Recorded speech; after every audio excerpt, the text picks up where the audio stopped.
Long term gold का जो bull run है अब वो और सॉलिड हो गया है और थोड़ा सा भी इंडिकेशन मिलता है इन्फ्लेशन कूल होने का, ऑयल प्राइस गिरने का, 1.5-2 क्वार्टर में ये पॉसिबल है गोल्ड की रैली स्टार्ट हो जाएगी। कहाँ तक देखते हैं आप रैली? लेट्स तो 5,000 तो गया ही था, तो रफली आप क्यों गोल्ड ओन करते हो? इनडायरेक्ट एक्सपोजर है गोल्ड का हमारा। गोल्ड माइनिंग खरीदते हैं क्योंकि आप अब कंपनी खरीद रहे हो बजाय गोल्ड खरीदने के, तो उसमें आपको नहीं लगता गोल्ड से थोड़ी ज्यादा रिस्क है? रिस्क ज्यादा है यदि आपको समझ में नहीं आए तो। यदि मैंने गोल्ड 10% लिया होता तो मेरा 10% रिटर्न बनता, बट यदि मैं ये कंपनी सही साइकिल में खरीदी 10% तो मेरा बनेगा 40%। Welcome to good to great. दोस्तों, आज के हमारे गेस्ट हैं mister Bhuvan Gupta, founder of client first capital, जो कि एक ग्लोबल इक्विटी फंड है। भुवन जी एक वैल्यू इन्वेस्टर हैं और वॉरेन बुफेट साहब को अपना लिविंग गॉड मानते हैं। इस पॉडकास्ट में हम गोल्ड के बारे में बहुत सारा डिस्कशन करने वाले हैं, जैसे कि गोल्ड में क्या तेजी बरकरार रह सकती है, गोल्ड के वैल्यूएशंस को कैसे देखें, कब गोल्ड को खरीदना चाहिए, कब गोल्ड को बेचना चाहिए, और भुवन जी पर्सनली गोल्ड में इन्वेस्टमेंट्स कैसे करते हैं। बहुत ही इंटरेस्टिंग टॉपिक होने वाला है। अगर आप मेरे गुड टू ग्रेट चैनल पे नए हैं तो फटाफट से चैनल को सब्सक्राइब कर लीजिए, जिससे कि आप भी अपनी गुड टू ग्रेट बढ़ने की जर्नी को शुरू कर सकें। Enjoy this episode.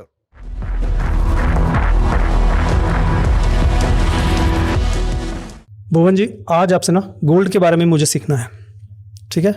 हर किसी इंसान का गोल्ड खरीदने का एक रीजन होता है, ठीक है? कोई रीजन नहीं होता है, बस खरीदते रहते लोग। नहीं, भारत में तो एक्चुअली ये एक हैबिट बन गया है, खरीदो। तो बहुत अच्छी बात है। प्राइम मिनिस्टर को भी बोलना पड़ रहा है। हाँ, आगे मत खरीदो। हाँ, तो मेरा क्वेश्चन आपसे ये था कि आप क्यों गोल्ड ओन करते हो? आपका लॉजिक क्या है? आप किस इसको पर्सपेक्टिव से देखते हो? ओके, तो यदि आप मुझे कह रहे हैं कि फिजिकल गोल्ड ओन करता हूँ मैं, तो not really I own physical gold. मैं इन्वेस्टमेंट में, हम लोग कमोडिटी नहीं खरीदते हैं। अच्छा। बट गोल्ड का एक्सपोजर है हमारा, तो हम कहते हैं हम इनडायरेक्ट एक्सपोजर है गोल्ड का हमारा। गोल्ड माइनिंग खरीदते हैं, ओके। बट हाँ, गोल्ड समझते हैं हम, because every mining company is very much dependent on the commodity. तो unless you are not clear about the ingredient, the raw material, you can not make a good recipe. So yes, we understand gold. नहीं, लेकिन आप gold mining में exposure रखते हो, but मेरा question थोड़ा सा एक ये कि पहले वाई पार्ट। यस, बताते। पहले वाई पार्ट पे समझना चाहूंगा। सो देखिए, ऐसा है, निक्सन ने 1945 to 70 जो आपने देखा, जब उन्होंने गोल्ड का जो बैकिंग था डॉलर का हटा के कॉटन बेल कर दिया था, तो you saw what happened, gold has a rally. And today also the problem is we all are depend on one country. यदि आज US dollar, in fact it is very important to understand that जो depreciation हो रहा है वो सिर्फ dollar के against हो रहा है या सबके अगेंस्ट हो रहा है? किस चीज का डेप्रिसिएशन की बात कर रहे हो? Currency depreciation, right. Now the only thing which can stop और which can help you to not have depreciation is gold. Now why? पहला तो ये दैट आप यदि पुराने वीडियोस देखो किसी के भी, या पुराने, आप एक काम करो, सिंपल है, बाइबल में गोल्ड कितनी बार मेंशन हुआ है?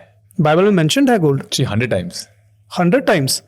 क्यों? करेंसी ना, ओल्डेस्ट करेंसी गोल्ड सिल्वर है, स्वर्ण मुद्राएं। अच्छा, ओके ओके। तो उन्होंने जब व्यापार किया, इकोनॉमी की बात के बाद जो आया गोल्ड आया ना, फिर सिल्वर आया, फिर तांबा आया। अच्छा अच्छा। नहीं, मुझे ये नहीं चमका कि रिलीजियस बुक में गोल्ड का क्या काम रहेगा। तो ओके, नाउ आई अंडरस्टैंड। जब भी दान करोगे किसी को, आपने या फिर नॉन अटैचमेंट की बात करी होगी, या जिस तरह कर्ण ने दान क्या दिया था? सोने के कुंडल एंड मुकुट, शायद नहीं, और सोने का कवच। कवच। और सारे मुकुट किसके होते हैं? मुकुट तो सारे सोने के होते हैं, है ना, राजाओं के तो एटलीस्ट। तो कलयुग जो आया था वो कहाँ आया था? हाँ, ठीक है, सोने पे आया था ना, चुराया हुआ सोना, स्वर्ण मुद्राएं। आज राजा के घर बेटा होता तो राजा क्या करता है?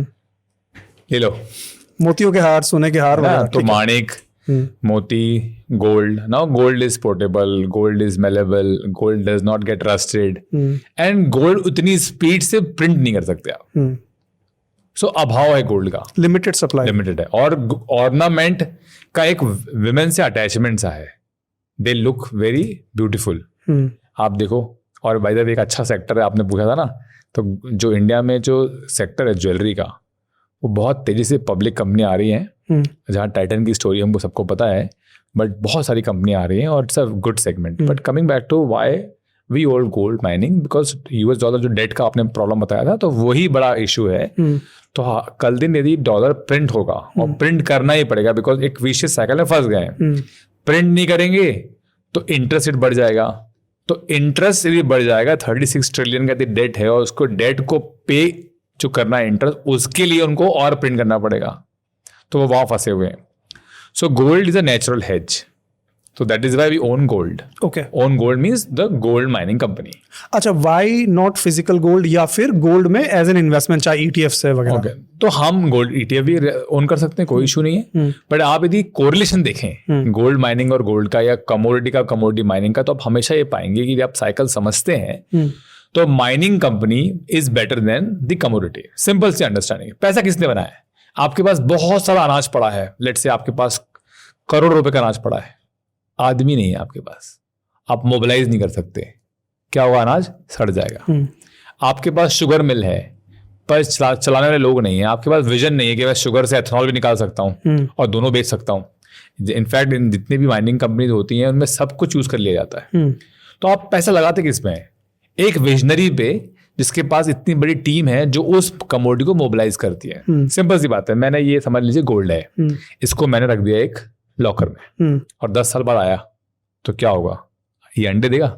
नहीं, वहीं रहेगा. उसका कुछ वो उसमें कुछ होना तो ये उतना ही रहेगा. तो इसकी that is why this is the problem. Now let's say आपने एप्पल की कंपनी खरीदी और आपने एप्पल कंपनी खरीद के उसको शेयर डाल दिया अंदर.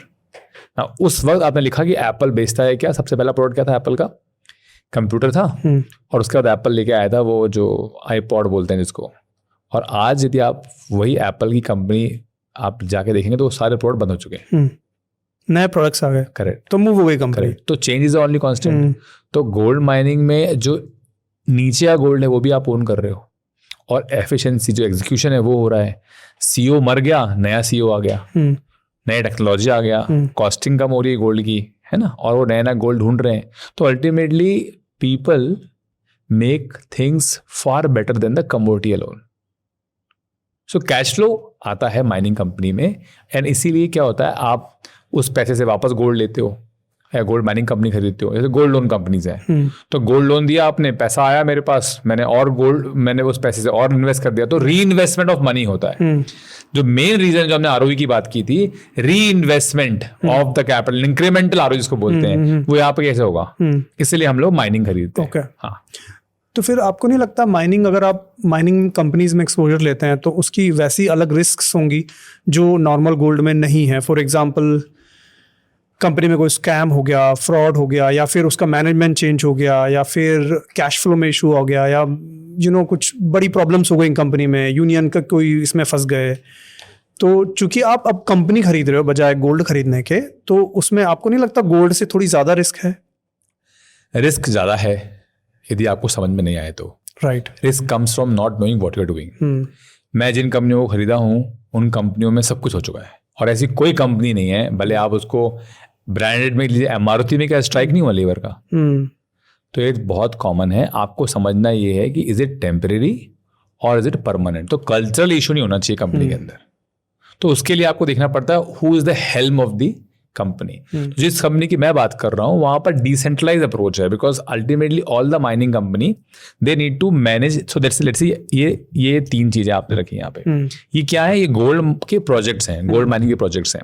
तो प्रोजेक्ट लेवल पे चीजें हैंडल होती हैं, सीओ लेवल पे नहीं होती, बिकॉज आपको म्युनिसिपैलिटी से डील करना है, आपको लोकल कम्युनिटी से डील करना है.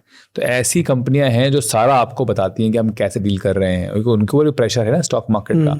Regulator tells them to disclose things. आप पढ़िए उसको, आपको पता चल जाएगा क्या हो रहा है क्या नहीं हो रहा है. ठीक है. तो ये है चीज. तो आप यूएस की कंपनीज में, यूएस में लिस्टेड हो सकती हैं कंपनियां, लेकिन माइनिंग का जो बेल्ट है, जब भगवान ने जब अर्थ बन रहा था, सो बंटवारे में सबको कुछ ना कुछ मिला है. जैसे इंडिया में कहते हैं कि कम से कम लेट से 12 महीने इंडिया के कुछ 75% में धूप रहती है. इंडिया को नदियां मिली हुई है, पानी, मिनरल वाटर लोग खरीद के पीते हैं. इंडिया में जरूरत नहीं है. यदि आप एक अच्छी नदी के आसपास रहते हैं या आपकी म्यूनसिपैलिटी अच्छी, तो आपको पानी वहीं से मिल जाएगा. पानी की कोई किल्लत नहीं है. देखा जाए तो हम लोग मिसयूज करते हैं. और हमारे पास अन्न है, जो हम कहते थे कि भारतवर्ष जो है सोने की चिड़िया है, वहाँ भी सोने की चिड़िया है. हमारे सीईओज जो हमारे सिटीजन्स हैं, they are running the world's best countries. तो कल्चर भी है, कह लीजिए खेती भी है. और अब जब मिडिल ईस्ट की बात करें तो उनको ऑयल मिल गया. और जब बात करें अमेरिका की या डेजर्ट की बात करें तो यदि कनाडा और आपका जो ऑस्ट्रेलिया है, some part of Brazil and Mexico and hundred, उनको मिल गया मिनरलाइज जोन. और वहाँ आ गया gold, silver, zinc, palladium, whatever you talk about. तो वो उनको मिल गया. तो इसलिए आपको इन्वेस्टमेंट करना पड़ेगा आइदर मैक्सिमम सेफ्टी के हिसाब से। अब तो एक सेफ्टी एक और रिस्क होती है करप्शन, कि जैसे आपने ब्लड डायमंड सुना होगा, फिर किम्बरले प्रोसेस आता है और diamond was in Africa and then they used to get illegally mine diamond. Now for that Kimberley certificate is there in diamond कि भाई ये डायमंड जो है ब्लड डायमंड नहीं है। तो सिमिलरली आप यदि रिस्क वाइज जाएंगे तो सबसे कम रिस्क कनाडा है, ऑस्ट्रेलिया है, देन थोड़ा रिस्क बढ़ती है लैटिन अमेरिका में, अफ्रीका इज हाई रिस्क। तो आपके पास बहुत सारी माइनिंग कंपनी इस जोन में है। They might be listed in the US, Europe, UK, Australia, depending on how the comfort of the CEO and where the investors come from. Okay okay. And आपने बोला कि गोल्ड में आप exposure रखते हैं, तो क्या आप ऐसे कुछ रूल्स रखते हैं कि भाई इतने पोर्टफोलियो का इतना % मुझे गोल्ड में रखना है, ऐसा कुछ है आपका? तो देखिए जब अच्छी कंपनी हो, बड़ी कंपनी हो, आपको पता है कि बहुत हेल्दी कंपनी है, तो you may go up to gold. यदि मैं गोल्ड माइनिंग की बात करूँ 25%। देखिए अंडरस्टैंड करते हैं पोर्टफोलियो को हेजिंग कैसे करेंगे आप। तो लेट्स से गोल्ड कितना मूव किया होगा, तो गोल्ड हर बार तो मूव करता नहीं है। यदि मुझे पोर्टफोलियो को हेज करके बचाना है तो मुझे 25 to 35% गोल्ड लेना पड़ेगा। और there are people, I know some of the fund manager, जो कैश में जब रखते हैं तो बोलते हैं कैश मतलब गोल्ड, मतलब एक्सपोजर गोल्ड में ले रहे हैं और बोल रहे हैं कि हम कैश रखते हैं। तो 90% उनका एक्सपोजर गोल्ड में था। अब मुझे तो पैसे बनाने उस वक्त भी, क्योंकि मेरे लिए तो बहुत सिंपल है कि भाई head I make lot of money, tail I make some money, मुझे तो नहीं रखना है। तो gold mining is a best option और सिल्वर माइनिंग इज और let's say precious metal is a best option. तो अब जब यदि मैं देखूं कोरिलेशन फैक्टर, तो अच्छी गोल्ड माइनिंग कंपनी का गोल्ड से correlation factor 3x to 7x 5x है। मतलब जितना गोल्ड से जितना पैसा बनेगा उसकी बजाय 3x to, या और उल्टा भी होगा रिस्क वाइज। यदि गोल्ड गिरता है अच्छा, तो अब मैंने 10% डाल दिया मान लीजिए, और गोल्ड हो गया डबल। यदि मैंने गोल्ड 10% लिया होता तो मेरा 10% रिटर्न बनता, यदि मेरे पोर्टफोलियो में 10% गोल्ड है तो। पर यदि मैंने ये कंपनी सही साइकिल में खरीदी 10%, तो मेरा बनेगा 40%। उनको ये 4x हो जाएगा या 5x हो जाएगा, और मैं बैठा हूँ इस वक्त एक गोल्ड माइनिंग कंपनी में एट 8x। ओके, ऑलरेडी कब लिया था आपने कंपनी? हमने लिया था जब 2021-22 की बात। तो वो तो उस वक्त तक तो गोल्ड में रैली नहीं था। नहीं, गोल्ड में रैली 20 में आई। जब गोल्ड में रैली कैसे आती है वो समझ लेते हैं। तो जब भी इंटरेस्ट रेट हाइक होते हैं इन द राइट सेंस, तो जब रियल यील्ड जो होती है, जो रियल इंटरेस्ट यील्ड होती है, जब वो निगेटिव हो जाती है, बिकॉज आपको अल्टीमेटली देखो आप गोल्ड क्यों खरीदते हो। यदि यूएस गवर्नमेंट आपको दे रही है 5% बॉन्ड्स पे एफडी में, बट आपका इन्फ्लेशन 5 से ऊपर है, तो क्या आप कमा रहे हो कुछ? नहीं, सारा उसी में निकल जा रहा है। और उसके ऊपर से यूएस गवर्नमेंट को इंटरेस्ट रेट और कम करना है। क्यों कम करना है? बिकॉज उनको पे करना है। तो इंटरेस्ट रेट आप देखो लास्ट 50 साल में फेड के बनने के बाद एक जमाना था इंटरेस्ट रेट 20% भी गए थे फेड। अभी यदि 20% चले जाएंगे ना तो सर्वाइव नहीं कर पाएगा, आ जाएगा। तो 5 5.5 मैक्सिमम है, उसके बाद नीचे आता है वो, और 2-2.5 तक रुक जाता है वो, because that's a very good equilibrium. तो जब भी रियल यील्ड नेगेटिव होते हैं गोल्ड ऊपर जाता है। रियल यील्ड का मतलब आप बोल रहे हैं nominal interest rate minus inflation. Okay, अभी आप ध्यान से देखो कि 2021 में क्या हुआ था, इंटरेस्ट रेट 5.5 चले गए थे। अच्छा, अभी कितना है? 3 3.5 है ना। और यही पूरा Fed is a pendulum. Fed, nobody should fight the Fed. अब जब ये होता है और थोड़ा अनएक्सपेक्टेड हो जाता है तो पूरा स्टॉक मार्केट गिर गया था। 2022 में S&P निगेटिव था। तो वो टाइम था, आपने यदि उठाया गोल्ड, आपने, बिकॉज गोल्ड भी इंटरेस्ट रेट के अगेंस्ट नहीं चलेगा, तो यदि वो बढ़ रहा है तो गिरेगा। अब वो टाइम था, माइनिंग कंपनी अवेलेबल थी सस्ते में, आपने ले लिया। अब आप आगे बढ़ गए। अब आगे बढ़ के आपने बना लिया पैसा। लेकिन अभी फिर ये जो ईरान वॉर हुआ, इसमें सिचुएशन ये आ रही, क्या इंटरेस्ट रेट बढ़ सकते हैं थोड़े बहुत, तो वहां पे एक रैली गोल्ड की आप देखिए रुक गई है। बट जो लॉन्ग टर्म गोल्ड का जो बुल रन है अब वो और सॉलिड हो गया है। ऐसा क्यों? क्योंकि अब तो इन्फ्लेशन रहेगा, क्योंकि ऑयल की प्राइसेस में बढ़ोतरी हो गई है। करेक्ट। तो अब क्या करोगे आप? अब तो डॉलर जो है, dollar by the all time high है इस वक्त, तो डॉलर के भी अगेंस्ट चलता है गोल्ड। और डॉलर गिरेगा ना, because dollar is a safe haven. World has to take a risk. आपको ईरान को कहीं ना कहीं कैसे ना कैसे सेट करना है, नहीं तो कतर को सेट करना है, कुवैत, तो आपको अल्टीमेटली ऑयल तो लाना है नीचे। $7 to $7 में आप ऑयल लेके आओगे। जो ऑयल 45 हुआ करता था आज से करीबन 10 साल पहले, नया नॉर्मल है 60 to 70। तो वहाँ पे गोल्ड घूमेगा। और अभी इंडियन गवर्नमेंट ने 84,000 करोड़ जो है सैंक्शन किए हैं हाई सी में ऑयल ढूंढने के लिए। तो आप सोचिए कि क्या सिचुएशन है। तो अभी महंगाई बढ़ेगी because of the simple reason the Fed rates are high and it will take time for inflation to cool down, and there even AI play is also important because AI is deflationary. So ये all it goes together, ये सब साथ चल रहा है, ठीक है। तो गोल्ड फंडामेंटली बुलिश है, कैचअप करना चालू कर दिया गोल्ड ने, आप देखें तो। और थोड़ा सा भी इंडिकेशन मिलता है इन्फ्लेशन कूल होने का, ऑयल प्राइस गिरने का, तो 1-1.5-2 क्वार्टर में ये पॉसिबल है गोल्ड की रैली स्टार्ट हो जाएगी। कहाँ तक देखते हैं आप इस रैली को सस्टेन कर पाएगी? $6,000 पर आउंस देखता हूं मैं। तो गोल्ड का तो ऐसे ही 10 साल खूब पैसा बना के देता है और 10 साल कुछ नहीं करता। तो ये भी बनाने वाला चल ही रहा है ये भी साइकिल अब जो एलोंगेटेड हो गया। तो 6,000 जो आप देख रहे हैं गोल्ड का प्राइस, कब तक का देख रहे हैं? ऐसा कुछ कैन हैपन, लेट्स से तो 5,000 तो गया ही था, तो रफली 2 साल। अच्छा, 6,000 इंडियन रुपीज में कितना हुआ इक्विवेलेंट अगर हम आउंस की बात करें तो 33 ग्राम का आउंस होता है, तो we are talking about in today's terms 6 lakh रुपए, तो रफली 2 लाख रुपए गोल्ड हो। सो आप गोल्ड को 2-2.25 के आसपास देख रहे हैं, 2 क्रॉस करता हुआ देख रहे हैं नेक्स्ट, और ज्यादा ग्रोथ होगा बिकॉज मैं 33 ग्राम का रेट बता रहा हूँ आपको, तो it will be easily 2-2.5 lakh. यहाँ से 50-60% की रैली है दिखती है आपको गोल्ड में। अच्छा, ओके। क्या करोगे आप? आपको वैसे भी देखो, एक और बात है, इंस्टीट्यूशनल बायर जो कि जितने भी आपके RBI हैं या जितने भी सेंट्रल बैंक्स हैं, इनको भी तो गोल्ड, इनको भी तो डॉलर से हटना है ना। आज सबसे बड़ा डर यही है ना कि US सैंक्शन लगा दे। तो इवन चाइना खरीद रहा है, इसी वजह से खरीद रहा है चाइना तो देखिए एक अलग ही डायनेमिक्स है। चाइना तो डेफिनेटली एक रीजन ये भी है, बट चाइना एक अलग बहुत मासिव इकोनॉमी बन चुकी है। वो $17-18 ट्रिलियन की पर GDP हो गई, जहाँ की हमारी 5-5.5 तक पहुंचे। तो चाइना ये भी रीजन है। और चाइना अपने आप में देखिए कुछ चीज़ें बाहर नहीं आती चाइना की, बट यस सारी कंट्रीज जिनको एक अपनी इंडिपेंडेंस पसंद है, जिसको खुद सुपर पावर बनना है, उनको गोल्ड रखना ही पड़ेगा बिकॉज पोर्टेबल है। गोल्ड प्रिंट नहीं हो सकता, इतनी माइंस निकली नहीं है लास्ट 10 साल 20 साल में। देखो आप कितनी गोल्ड निकल गया। तो यदि आप M2 मनी सप्लाई देखेंगे तो M2 मनी सप्लाई मतलब कितना पैसा प्रिंट हो रहा है, तो गोल्ड का डेफिसिट ही पाएंगे आप। बिकॉज जब आप गोल्ड बैक करते थे, कारण क्या था, क्यों आपने हटाया गोल्ड? बिकॉज आप एक जो भी नोट होता है उसमें लिखा रहता है मैं धारक को प्रॉमिस करता हूं कि मैं उसको इतना पैसा दूंगा, या उसके अगेंस्ट में मैं उतना गोल्ड दूंगा उसको। तो पहले के नोटों में आपने कहा सिल्वर या गोल्ड की लाइन आती थी, है ना, बाद में वो हटती गई।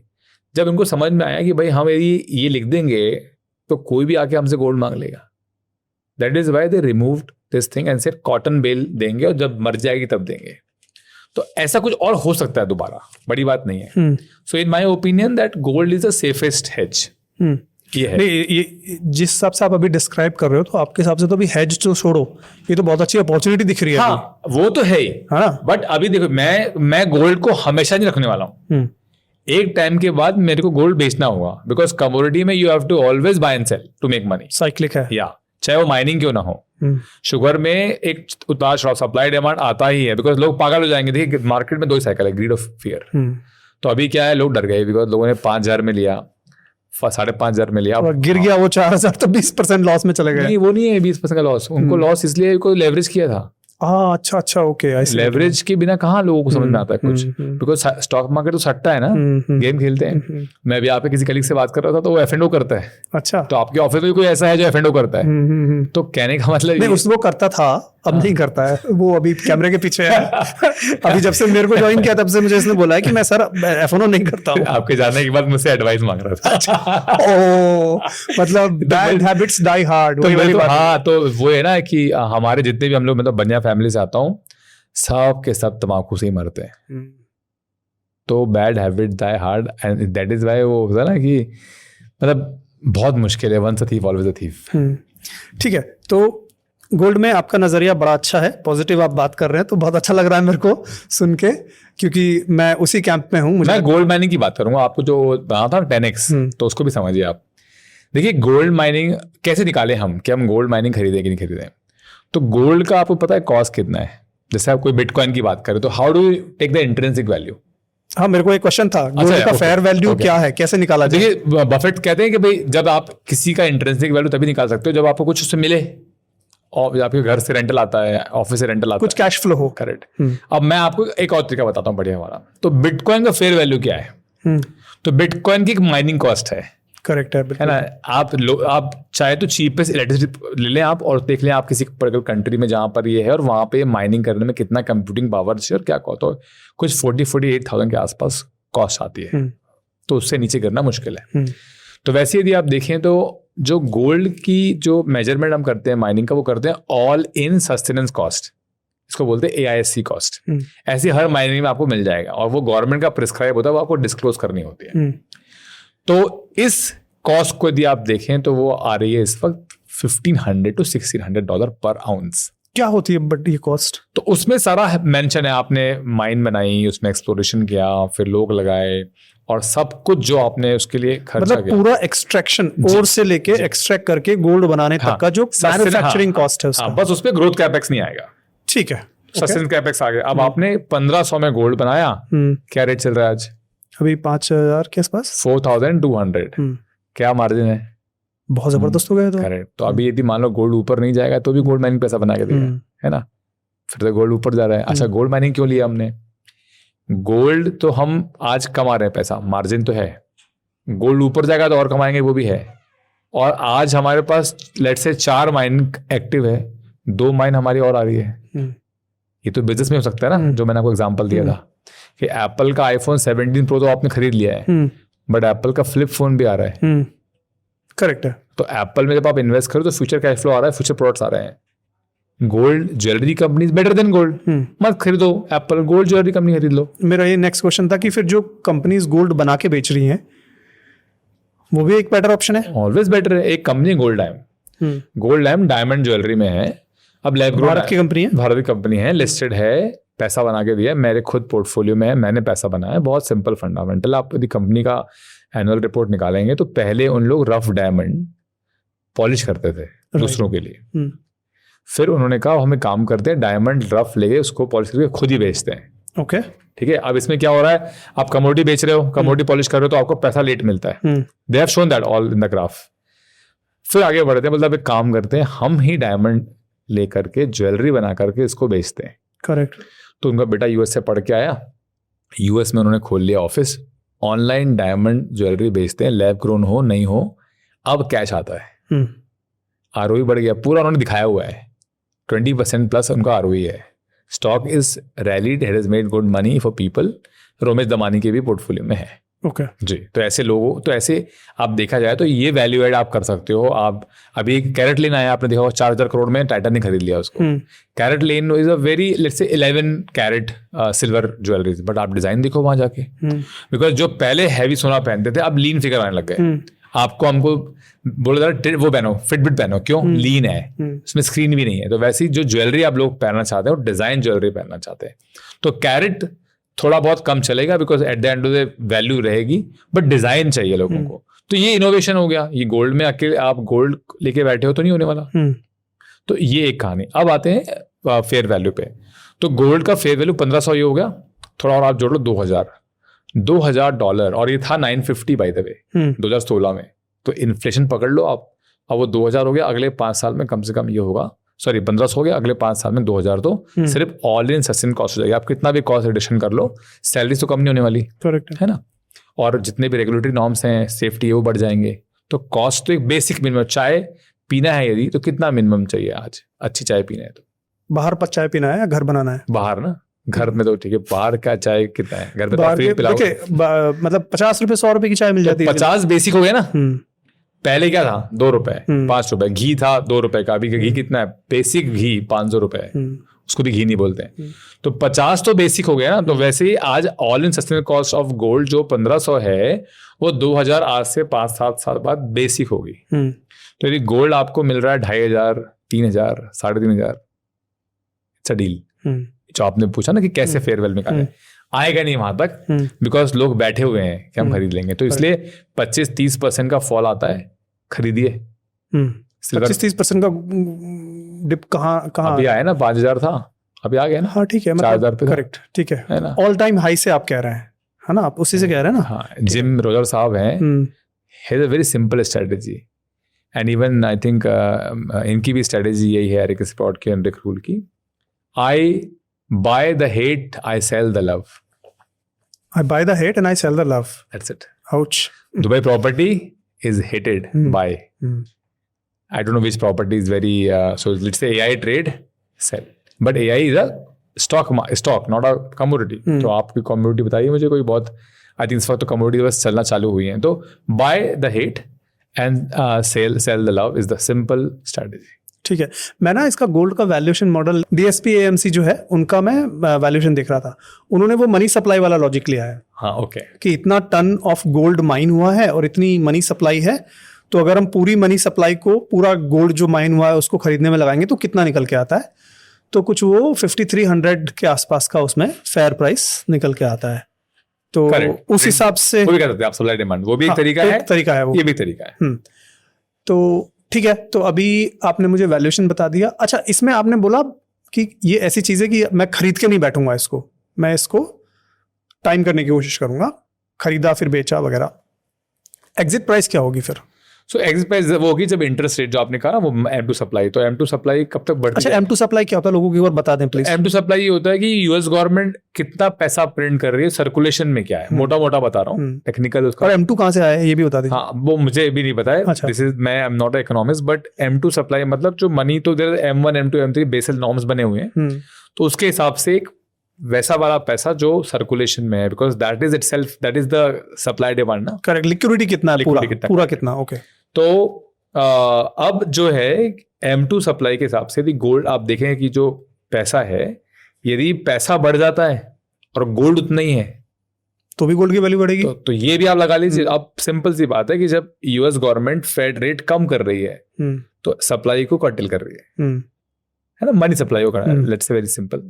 अब जैसे जैसे इंटरेस्ट रेट कम हो रहा है, वो क्या कर रही है, पैसे की सप्लाई को कम कर रही है. कम कर, इंटरेस्ट रेट छापेगी नहीं. बट क्या हो रहा है, इन्फ्लेशन तो नीचे आया नहीं, तो रियल इंटरेस्ट रेट जो है वो रियल निगेटिव हो गई, तो गोल्ड भागेगा. Because at the end of the day मेरे को रिटर्न नहीं मिल रहा, इन्फ्लेशन बढ़ा हुआ है ना, और आप इंटरेस्ट रेट कम कर रहे हो तो मेरी यील्ड कम हो गई, नेगेटिव यील्ड है मेरी. तो that is why gold will rally. Right. Now let's say inflation भी कूल डाउन हो गया और FD रेट्स भी या बॉन्ड रेट कम होकर के आ गया लेट्स से 2% पे. अब 2-2.5% एक ऐसा इक्विलिब्रियम है, यहाँ से आप कम नहीं कर सकते. और आप लाए क्यों यहाँ पे, बिकॉज पूरा काम क्या है फेड का, इन्फ्लेशन को कूल डाउन करना.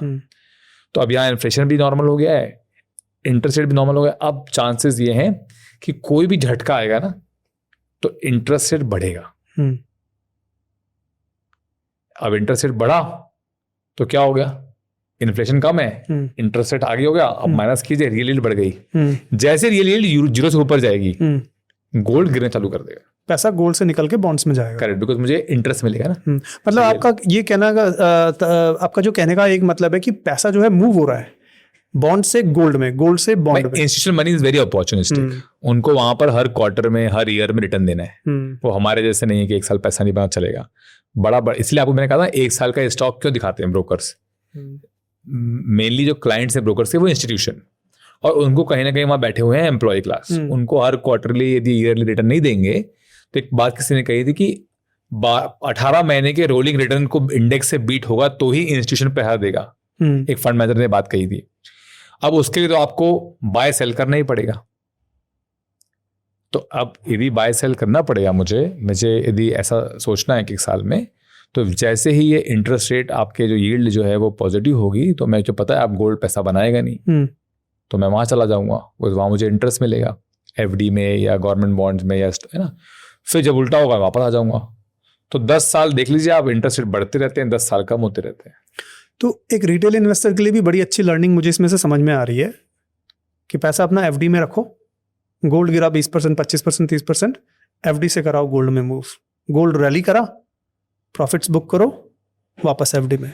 Correct, but you have to understand कितना रैली करेगा, बिकॉज ये आपको बार बार नहीं मिलेगा मौका.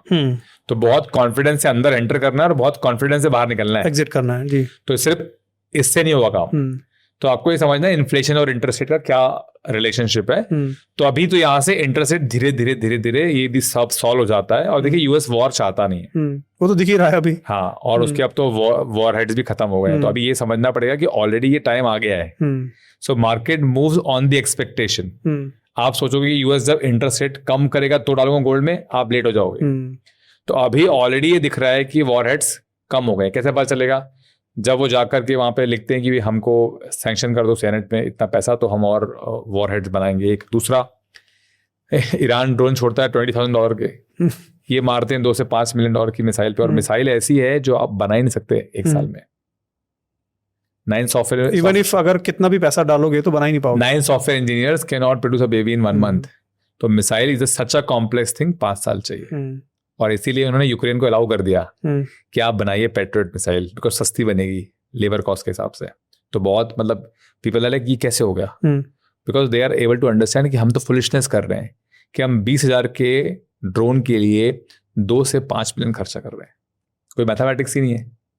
सो अब they want to back out, and since they want to back out somehow they will back out. आप कह रहे हो कि ये मतलब वॉर लंबा खींच नहीं सकता, अगर ईरान चाहे तो भी नहीं खींचेगा? ईरान भी नहीं चाहेगा, वो भी थक गया। नहीं, वो थक तो गया है, लेकिन जिस तरह से वो अभी जो लेटेस्ट स्टेटमेंट्स आ रहे हैं कि अब ये जो पूरा न्यूक्लियर वाला जो था, ये सारी कंडीशंस ड्रॉप करो एटसेट्रा, तो वो तो फिर बड़ा एक नया एक एंगल आ गया ना। देखो आपको ऑप्टिम्स, मैं कहा था आपको फिफ्थ एंगल, हाँ, बिल्कुल आपने कहा था स्केप्टिकल ऑप्टिमिज्म। मैं ऑलरेडी आर्टिकल लिख चुका हूँ 1.5 महीने पहले। गोल्ड ऑलरेडी भागना स्टार्ट हो चुका है। मेरा जो लोएस्ट गोल्ड प्राइस था इन टर्म्स ऑफ माइनिंग, वो ऑलरेडी 50% ऊपर हो गया है। सो आपको ऑप्टिमिस्टिक होना पड़ेगा।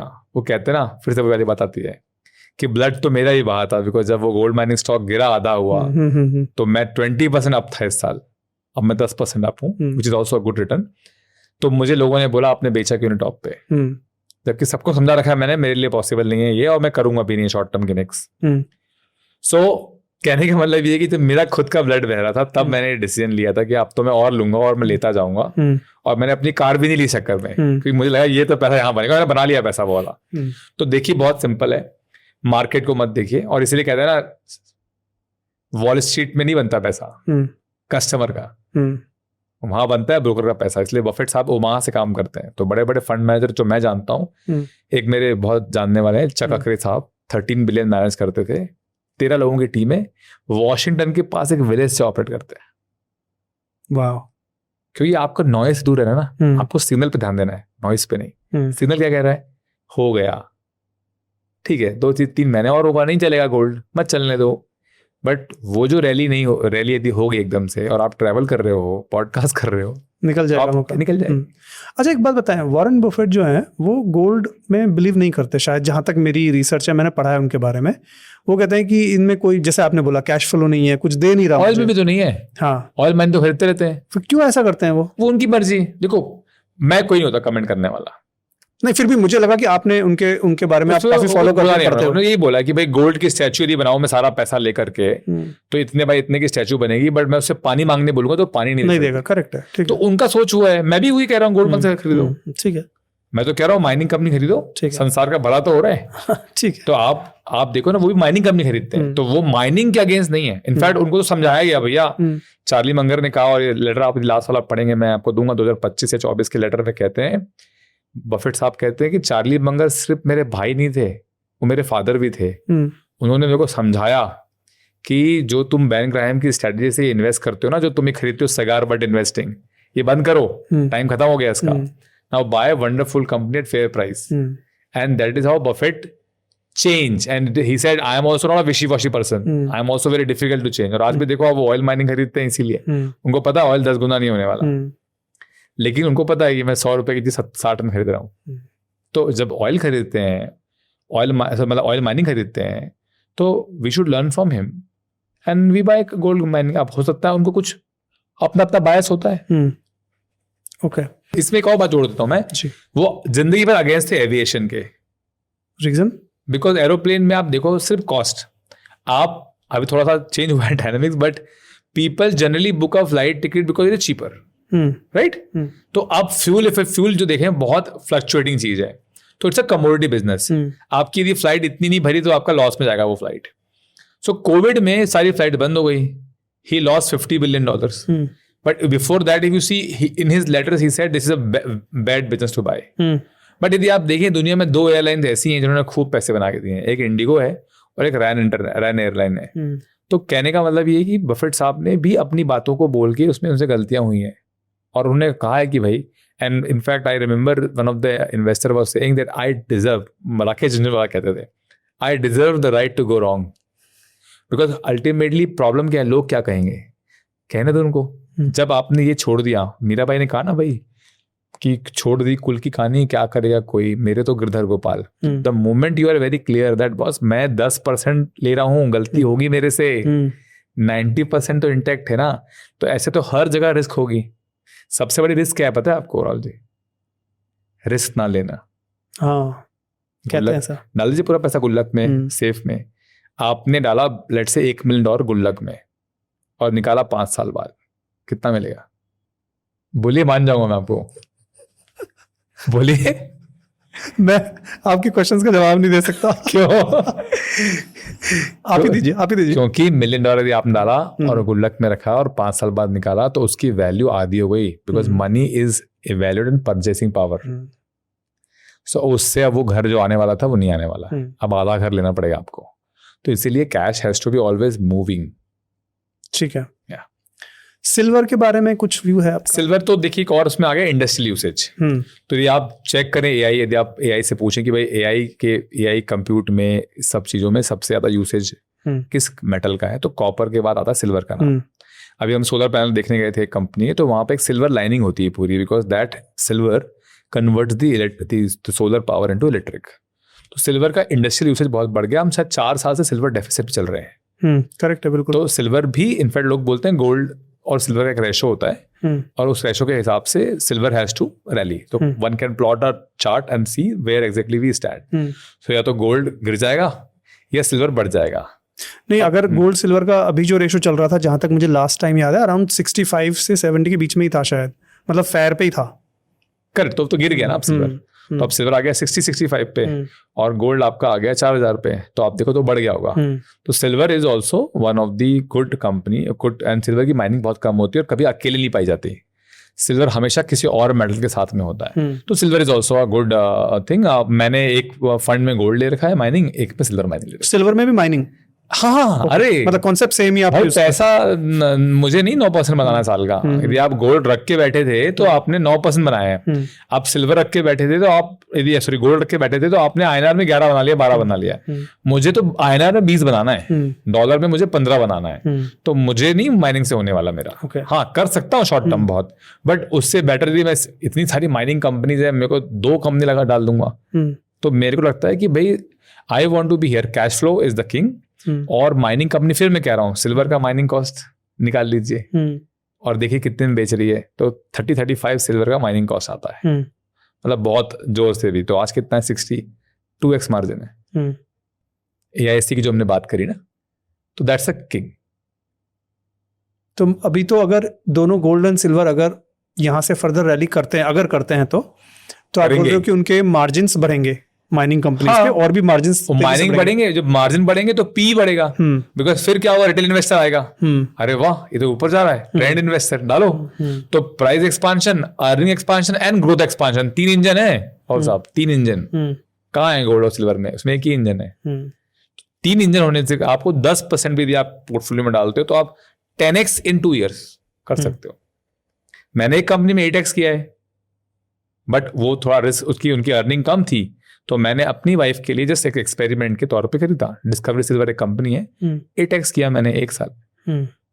दोस्तों, अगर आप मेरे good to great podcast channel पे एज ए गेस्ट आना चाहते हैं तो नीचे दिए गए लिंक में एक फॉर्म है, उस फॉर्म को फिल कर दीजिए। और अगर आपने अब तक इस चैनल को सब्सक्राइब नहीं किया है तो सब्सक्राइब बटन को जरूर हिट करें, जिससे कि जैसे ही हम अपना न्यू एपिसोड लेके आए आपके पास नोटिफिकेशन आए और आप अपनी नॉलेज अपग्रेड कर लें। मैं आपसे अगले एपिसोड में मुलाकात करूंगा, तब तक के लिए जय हिंद, जय भारत।